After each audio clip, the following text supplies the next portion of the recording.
A step forward for some who say change is needed in order for all students to feel safe. Seattle Superintendent Denise Juneau has suspended the use of police at schools for 1 year. The move comes after the district asked Seattle police to stop using its property after learning SWAT officers and National Guard troops were using school parking lots as staging areas to respond to protests. On Tuesday, we asked Police Chief Carmen Best about the situation with Seattle Public Schools. Traditionally, we haven't done that, but I recognize the issue. I talked to Denise Juneau this morning.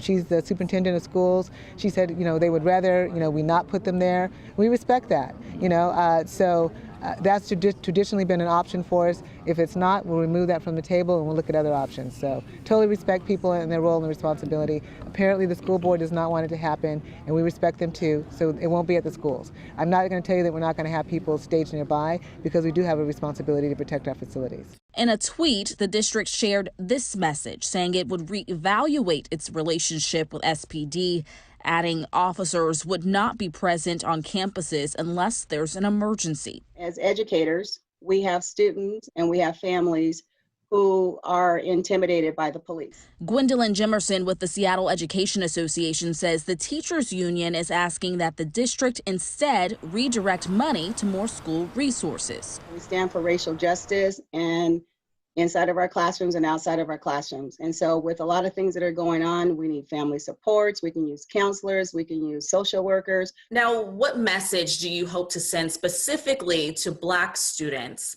by calling for the school board to sever its ties with police? The message that we want to send to our Black, our Indigenous, and our people of color students are that we are here, we are there, and that we're support them and their fears and their anxieties around the police. We have educators who are not really feeling comfortable around police in general. So we want people to know that we see what's going on now. Final details of the suspended partnership are being worked out. Britt Moore, King 5 News.